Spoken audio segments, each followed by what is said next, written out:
Another day has passed and another set of falsified data. The stock market algorithms took the positive information, ignored the important tidbit from the Labor Department, and ran with it. The stock market soared as a result of information that was intentionally manipulated. This was deliberate to make the situation appear better than it is. People should be outraged, but instead, because they're so over-leveraged, they will attack anyone who criticizes it. How pitiful. You came here for the truth, so let me unveil that for you. There is so much information out there. You can get all of the unicorns and rainbows you want, but you come to the Money GPS for the truth. Today I'm going to show you the fake garbage jobs report that has come out and why this is the case. I've got a lot of information to cover here, so stick with me. Let's begin.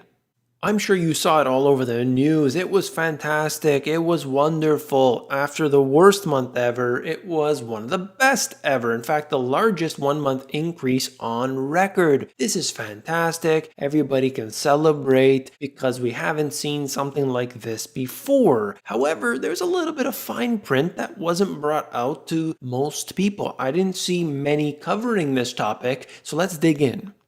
I'm glad CNBC actually covered this. We're looking at why the real unemployment rate may be higher than reported. See, CNBC brought this out. It is available to everyone who wants to know the truth because, as I'll show you in a moment, the BLS published exactly what's going on, but this doesn't make it to the front page. The average person will never know about this. Take a look here. We are seeing that the unemployment rate fell to 13.3% in May, according to the BLS. The agency admitted the real unemployment rate likely exceeds 16%. Hold on. We have the BLS themselves admitting that the information that they're putting out, that's getting spit out through all of the mainstream analysis, all of the analysts out there, everybody, that information, oh, wait a second, it's not right. That's due to an error in how furloughed workers were treated in the data sample. April's unemployment rate would have been nearly 20% absent that same error. Oh my goodness. So we have the admissions coming directly from the source. You can go and look at other sources of that information like Shadow Stats and others who calculate or recalculate the data that's there. But we can use their own statistics to prove how bad things really are. Is it possible that things will actually recover? Maybe a slower recovery. Maybe it will start to get a little better as the economy starts to open up. You're going to have businesses that are hiring. Is it possible that that will happen? Of course it's possible. Of course now businesses have started to open their doors and they've been getting people working again. But to suggest that we're going to be force-fed lies and people are getting upset when this information is brought out into the public and saying, you know what, you're just this or you're just that, you're a bear, do you not want to know what's going on? Do you not want to know the truth? You got to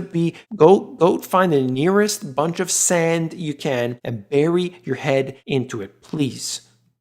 The BLS determines how many people are unemployed based on a household survey. Survey interviewers misclassified several furloughed workers as being, quote, absent from work due to other reasons. Oh, that's right. They're part of the same category of workers who'd be on vacation. Well, it's kind of like a vacation, except it's for a longer period of time and you're not getting paid. This is what we're talking about. Every single time I bring this information up, there's always a group who will simply ignore reality, and that is truly pitiful. This right here is the BLS website. I'm showing you directly from the source. The link will be in the description. As always, you can read this whole thing really quickly. Let me just go over it. If the workers were recorded as employed but absent from work due to, quote, other reasons, had been classified as unemployed or temporary layoff, the overall unemployment rate would have been about 3 percentage points higher than reported. It's so key to understand this, and yet the majority will not, and they will be in the comments section below trying to rip me. Well, you're the one getting ripped if you're ignorant.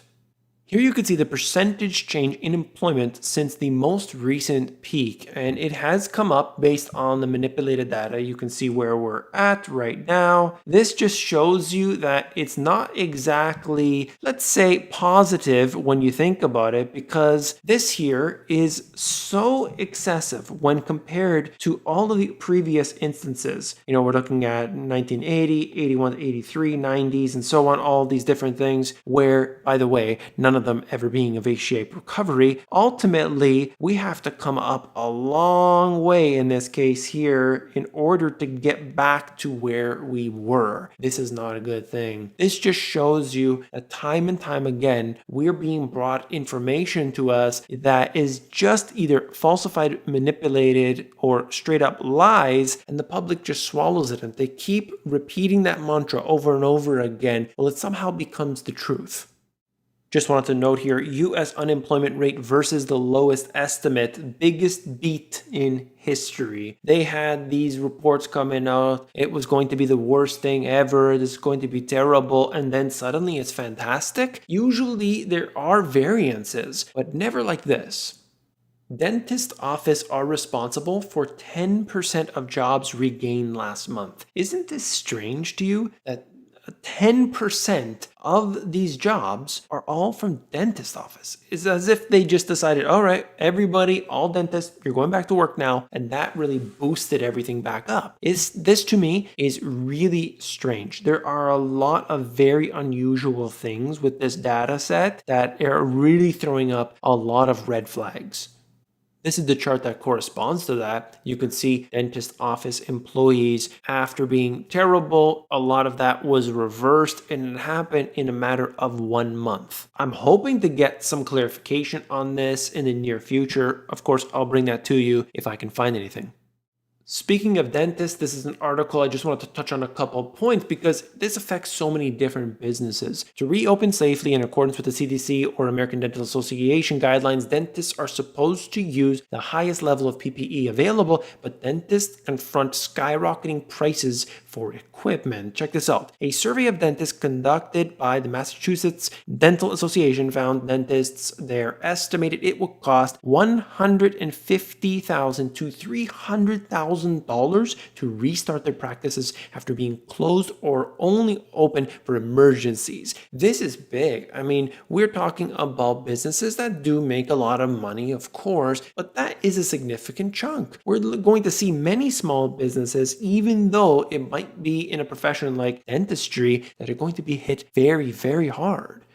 This article here is talking about Paul Krugman, who obviously we can all have some words about this gentleman, but it doesn't matter to me because what he points out here is interesting. And essentially what he's saying is that if things are getting better, that would have less of an incentive for the government to help people, to help businesses and so on. That's why it's an issue. And this is what I'm thinking here at this point, whether the stimulus is going to be able to go to the people who are apparently getting their jobs back. If things do look better, where are they going to get the case for more stimulus? If the stock market keeps going up higher and higher, where is the case to leave interest rates at 0%? Where is the case to continuously pump more money? In fact, the Federal Reserve right now is only, and I say only, pumping up $4 billion a day for treasuries. That is very, very low considering they were doing so at whatever it was, 80 billion or 100 billion in a single day. This has really changed. I really think that people should be paying attention to this.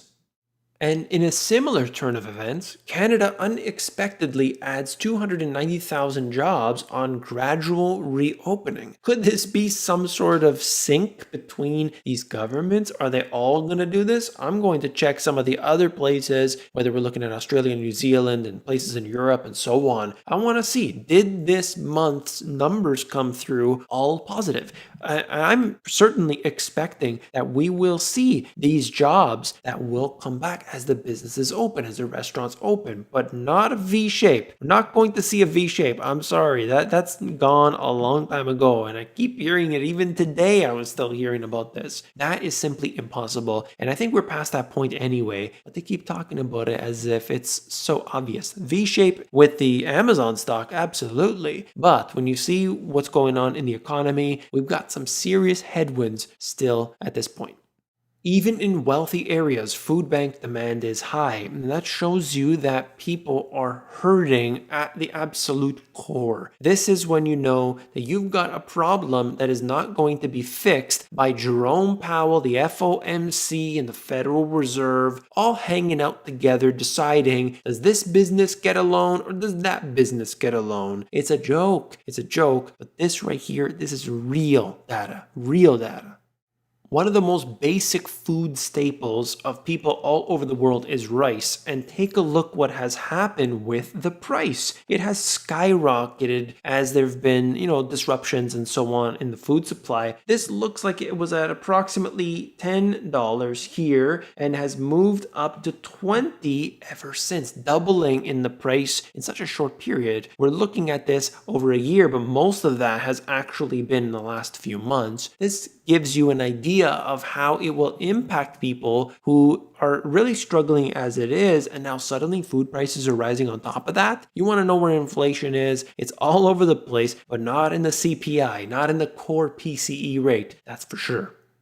The ultimate end goal is for there to be very little employment for the average person. This is just an example. Watch a brick-laying robot set a new lay speed record, 200 bricks per hour. But you got to think about this for a second. That's 200 per hour, but they don't work 8 hours. They don't work 10 hours. These robots work 24 hours. They do not need breaks. They do not take vacations. They do not have to worry about getting sick. This here is a challenge for a lot of people in many different industries, and that is expanding and expanding and expanding. Well, that's it. I'm going to end the video there. If you found it informative, hit that thumbs up button. When you do, you are supporting me. I want to thank you for that. If you want to check me out on Instagram, on Twitter, I have a lot of information that's coming up every single day at the Money GPS.